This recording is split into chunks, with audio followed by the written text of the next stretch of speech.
The chaos. The clever assist from Romander.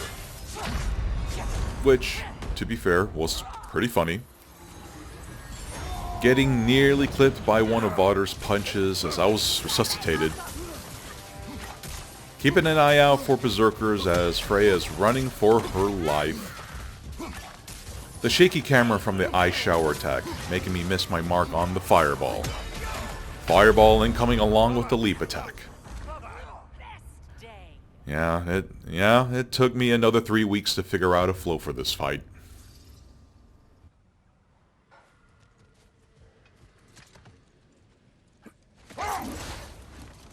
Yeah, gotta save my legs for dodging.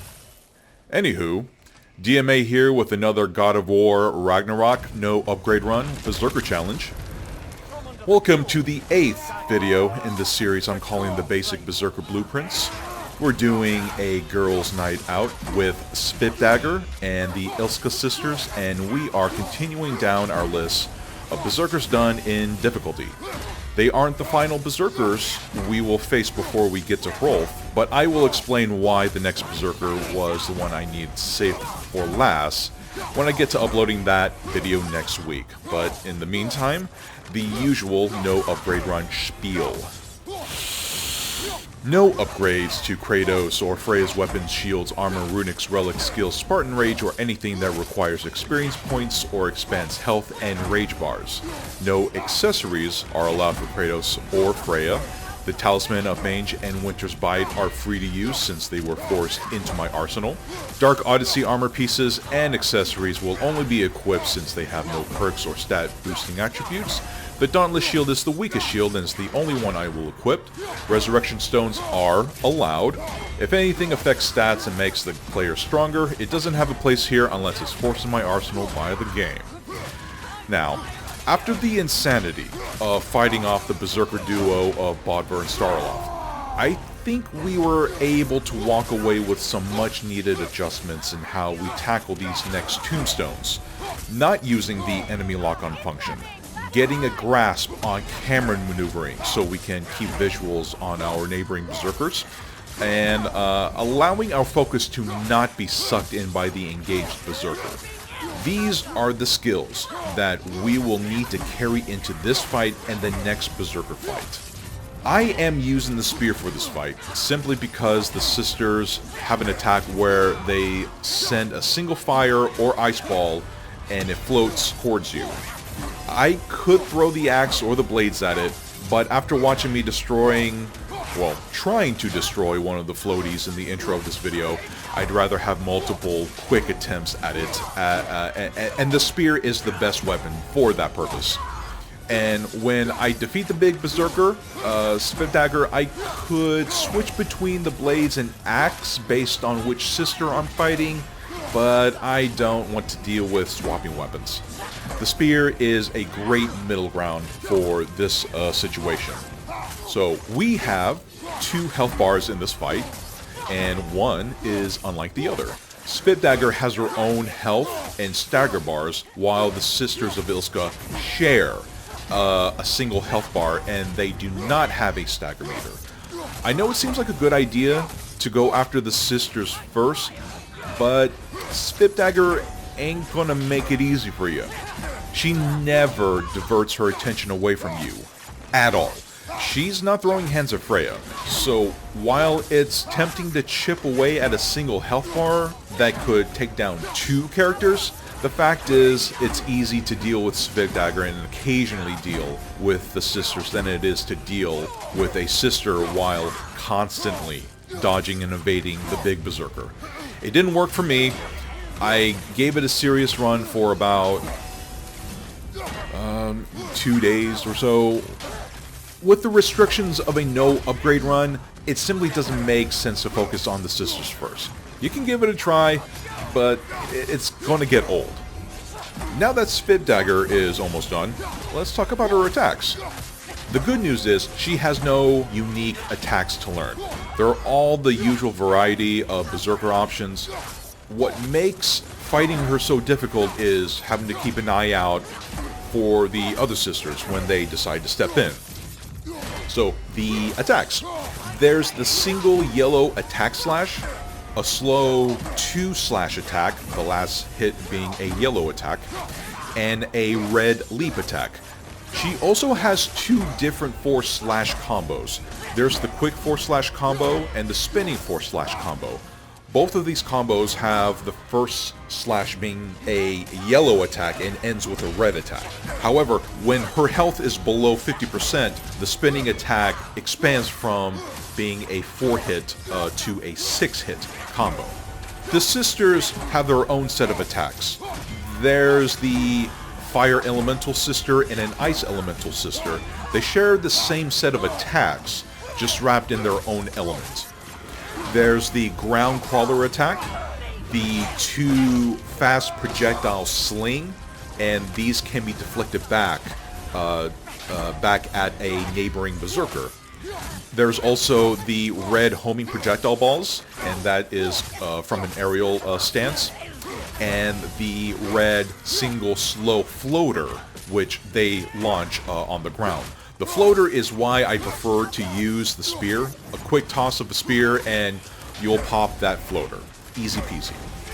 They do have 1 attack each, however, that differs from the other.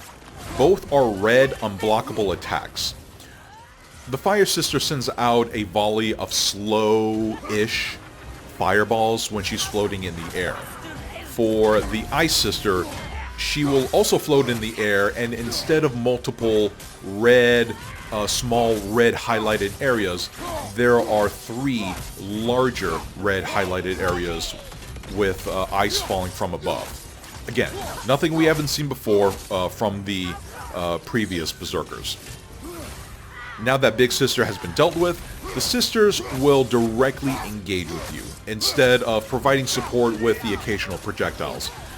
When Big Sis is gone, they will expand on their attacks, but again, it's nothing we haven't seen before, thankfully. Their offense will now include the 2-punch combo, and they can be blocked or parried. They will also include the yellow Jazz Hands Blaster Explosion, and for good measure, they will have a skydive attack. I was doing a single sidestep to avoid taking damage from the skydive attack. It's still very doable to make a sidestep work, even with the addition of their respective elemental splash when they land. I seem to remember that their dive attack had the timing of the sidestep for it felt very strict, and I needed to rely on the full rolling animation to avoid dying. But I did review this video and was kind of surprised by how casual I was with my single sidestep game. I was confident with the sidestep method, until I wasn't.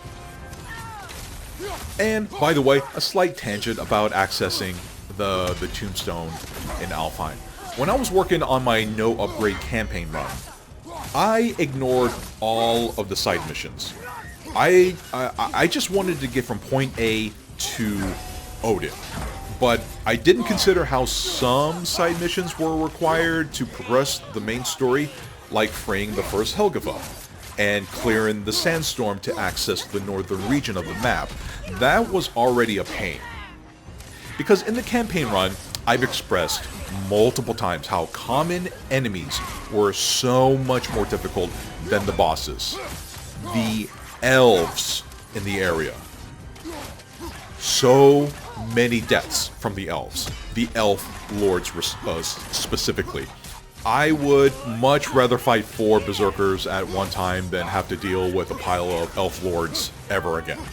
And the common enemies?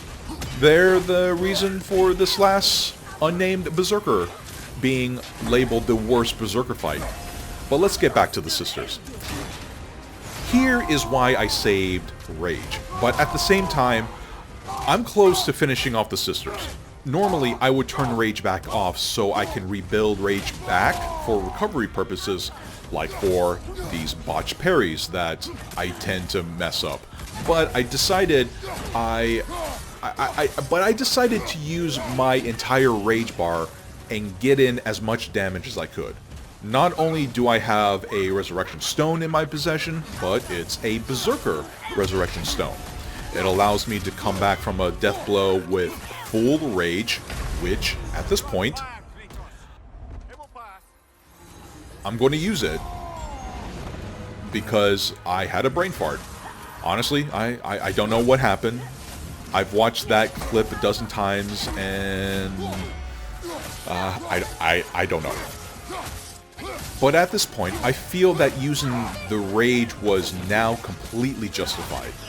Had I used my Resurrection Stone and not drained my rage, I would have felt like I had wasted the rage. And now that I've used my Resurrection Stone, I'm less confident about my sidestep method with the dive attack. I'm very much doing the sidestep and roll to make sure I don't choke this fight. And I'm having to use my rage again at this moment, or at least I thought I needed to. I rolled too early and thought the homing projectiles would get me, so I used rage to absorb the attack. It didn't connect, and there was probably not enough time to build rage back up for recovery purposes, given how low the sister's health bar was. So I took a gamble and used the remaining rage for offense and hoped for the best. Thankfully, it worked in my favor. But there you go, a gaggle of fallen berserkers, another rundown of the menus to show my lack of upgrades and skill, and verification of difficulty. Join me next week for the 9th iteration of Basic Berserker Blueprints, where I take a stroll back to Vanaheim and battle the berserker who can summon common enemies, the irritating Svipdagr. We'll see ya.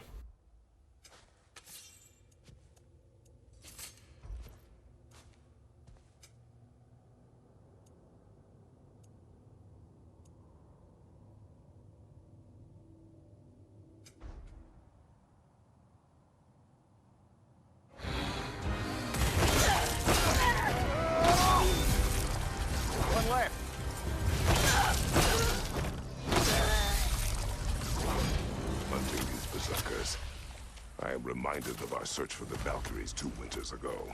I can see the similarities, aye. There is one difference. With the Valkyries, you lacked spite. Brother, I appreciate the sentiment, but you don't know the full tale. I know how it feels to be wronged, and how it feels to achieve vengeance. I would hope to spare you the disappointment. Aye.